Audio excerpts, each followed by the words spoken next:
Your sister is the real writer. My mother's voice echoed through the bookstore as she threw my manuscripts into the decorative fireplace.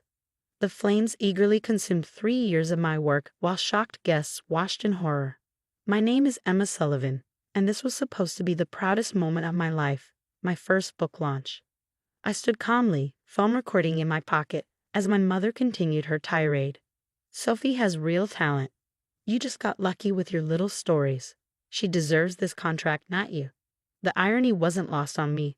Sophie, my younger sister, had never finished anything she'd started, including her half-completed English degree. Let me back up a bit. I'm 28, and I've been writing since I could hold a pencil. While other kids played outside, I filled notebooks with stories. My parents never paid much attention to my hobby, until last month when my debut novel landed a 6-figure publishing deal. The advance was more money than I'd ever seen, and the publisher was already talking about a 3-book series. That's when everything changed. Suddenly, my parents were interested in my writing, but not in the way I'd hoped. Sophie has been struggling, my mother had said during our weekly family dinner. She's thinking about getting back into writing. Maybe you could share your contract with her. Let her write one of the books in your series. I'd nearly choked on my coffee. That's not how publishing contracts work, Mom. These are my books, my stories. Don't be selfish, my father chimed in.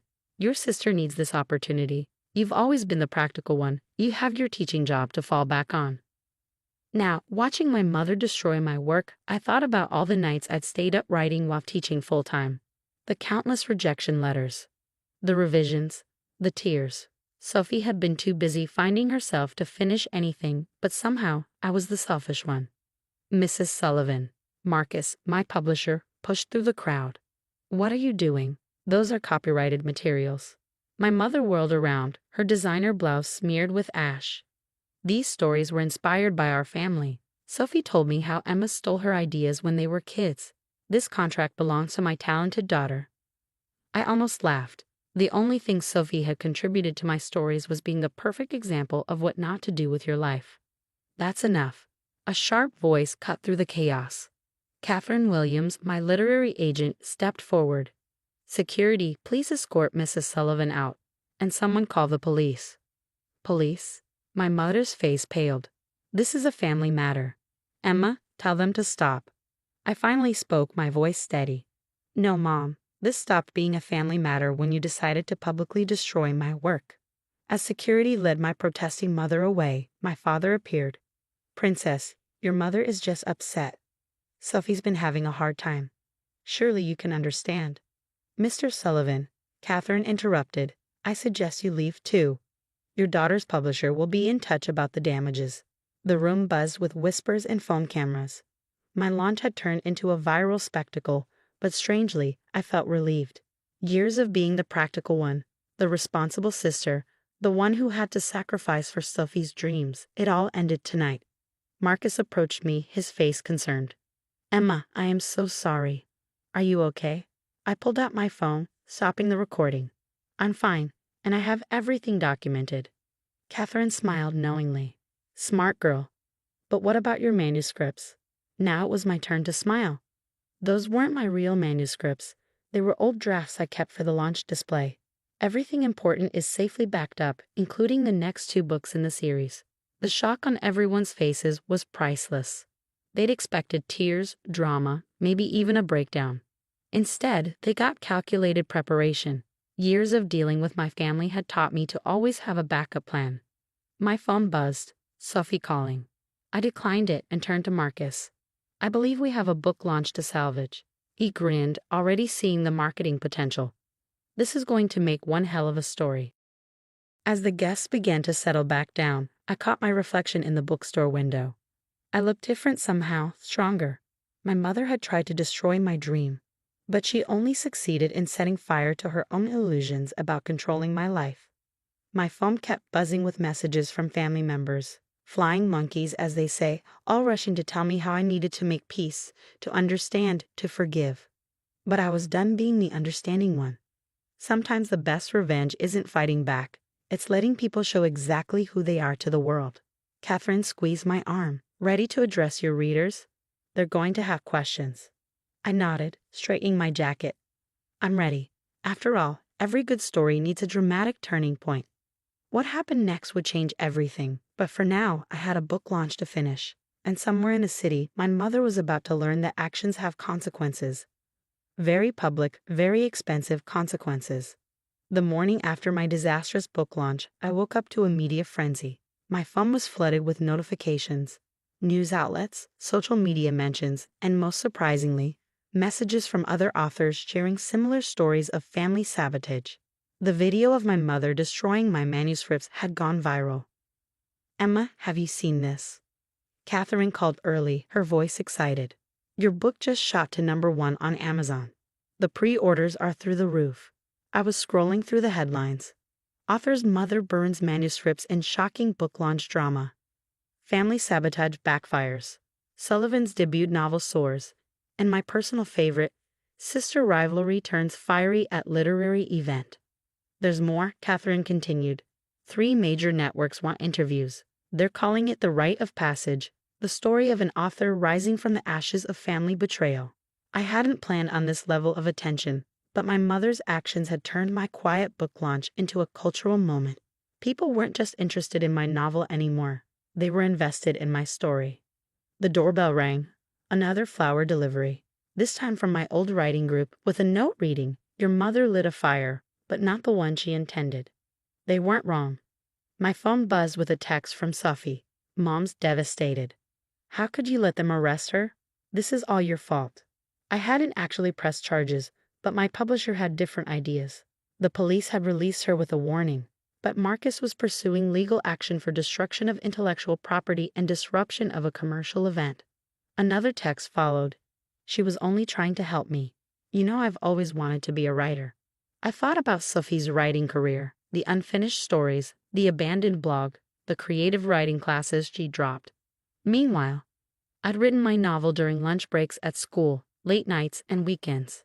Every word earned through sacrifice and determination. The landline rang, my parents' last resort since I blocked their numbers on my cell. I let it go to voicemail. "Emma, honey," my father's voice cracked. "Your mother's not eating. She's devastated about what happened. The neighbors are talking. Please, can't we handle this as a family?" As a family, that phrase had always been their weapon of choice, wielded whenever they needed me to cave, to be reasonable, to put Sophie's needs first. My laptop pinged with an email from Marcus. "Emma, the publicity team wants to lean into this. We're thinking of adding an author's note to the book about your writing journey and the launch incident. The public is fascinated by your calm reaction to the chaos. They're calling you the Phoenix author. Also, we've received an interesting offer from a documentary filmmaker." Marcus. I was crafting my response when Catherine called again. "Turn on Channel 5 now." My mother was on the local news, standing outside their house in her perfect pearl necklace, tears streaming down her face. "I only wanted what was best for both my daughters," she sobbed. "Emma has always been so blessed, and Sophie needs this opportunity. As a mother, I had to try." I muted the TV, feeling a strange mix of amusement and sadness. Even now, she was trying to control the narrative, to paint herself as the devoted mother fighting for her struggling child. My phone lit up with a message from my old English teacher. "Saw the news. Remember when your mother didn't come to your first writing award ceremony because of Sophie's dance recital? Some things never change. Stay strong." She was right. Nothing had changed except me. I opened my laptop and began to write, not for my next book, but for myself. "Dear Mom and Dad. For years, I did my light to make Sophie shine. Every achievement came with guilt, every success with the obligation to share. But here's what you never understood. My stories were never about the family. They were about escaping it. You didn't create a writer when you burned my manuscripts. You freed one. Emma. I didn't send it. I didn't need to." The next morning, Publishers Weekly announced my book had broken pre-sale records. Sometimes the article read, "An author's real story is more compelling than their fiction." My phone buzzed again. Sophie calling for the 20th time. This time I answered. "How dare you do this to our family?" she started. "Mom's a mess, Dad's furious, and my friends keep sending me that horrible video." "Sophie," I interrupted calmly, "I have to go. I have a meeting with the documentary team." "Documentary? About what?" about how our mother's attempt to burn my future only made it brighter. I hung up, feeling lighter than I had in years. The manuscript fire had burned away more than paper. It had incinerated the last traces of my need to please them. Marcus was right. This would make one hell of a story. But it wasn't over yet. Not even close. 3 months after the infamous book launch, my life had transformed in ways I never imagined.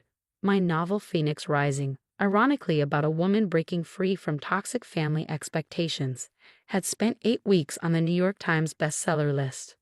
The documentary about the manuscript burning incident, titled Rite of Passage, was generating Oscar buzz in the documentary category. But the biggest change wasn't the success. It was the silence. No more weekly family dinners, no more guilt trips, no more sacrificing my dreams for Sophie's whims. The peace was liberating. That peace was interrupted one morning by an unexpected email from my father. "Emma, your mother hasn't been well. The video keeps circulating, and she can't leave the house without someone mentioning it. Sophie lost her job because her boss saw the news. This has gone too far. We're having a family meeting tonight at 7. Please come home and help us fix this." Dad. I almost deleted it, but something caught my eye. This wasn't about me giving in. This was about them facing consequences. At 7:05, I walked into my childhood home. The familiar scent of Mom's anxiety baking filled the air. She always made chocolate chip cookies during family crisis. They sat around the dining room table, Mom, looking smaller than I remembered, Dad, attempting his usual authoritative pose, and Sophie, shooting daggers with her eyes. "You've ruined everything," Sophie started, but Dad held up his hand. "Let me handle this," he said, turning to me. "Princess, this has to stop. The documentary, the interviews, the book success. It's destroying our family. People are calling your mother the book burner. Sophie's life is in shambles." I sat quietly, sipping the water Mom had nervously placed before me. "Interesting," I finally said, "that you're more concerned about your reputations than what you did." "I was protecting Sophie," Mom burst out. "You've always had everything so easy." "Easy?" I interrupted, my voice calm but firm.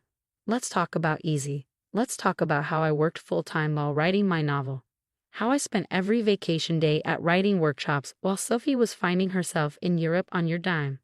How I built my career while you were busy planning Sophie's next fresh start." "But she needed," Mom began. "No," I cut her off. She wanted. "There's a difference." I pulled out my phone and played a video. Sophie at a bar, clearly drunk, bragging to her friends weeks before the launch. "My sister thinks she's so special with her book deal.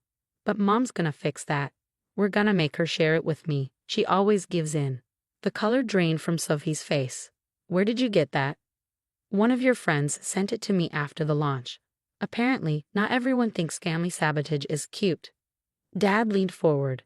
"What do you want, Emma? Money? We can pay you to stop the documentary." I laughed, actually laughed. "I made more from my advance than you did last year, Dad. This isn't about money. It's about accountability." I stood up, smoothing my skirt. "The documentary premieres next month. You're all welcome to attend. Maybe seeing yourselves through the world's eyes will be educational." "You can't do this to us," Sophie whimpered. "We're family." "Family doesn't burn family's dreams," I replied.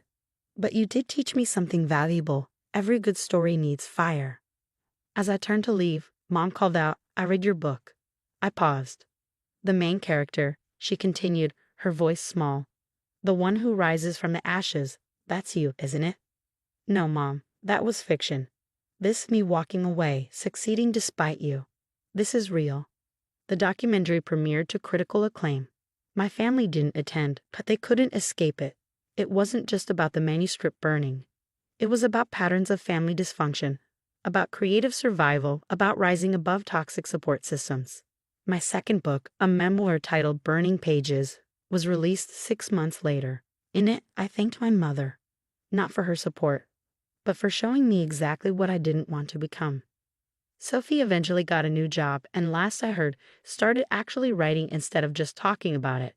Mom and Dad sold their house and moved to Florida, away from the neighbors who couldn't forget their viral moment. As for me, I bought a beautiful house with a library and a view. No fireplace, though. Some memories don't need physical reminders. Yesterday, I received a package. Inside was a handmade book of family photos and a note from Mom. I didn't understand your fire because I spent so long extinguishing my own. I'm sorry it took losing you to see that. I placed the book on my shelf, not as a peace offering accepted, but as a reminder of how far I come. Sometimes the happy ending isn't about forgiveness. It's about finding the strength to write your own story, even if others try to burn the pages. My phone buzzed, another interview request. They wanted to know about my next novel. It's about a phoenix, I told them. But this time, she's not just rising from the ashes. She's lighting the way for others to fly. Some fires destroy. Others illuminate. I finally learned the difference.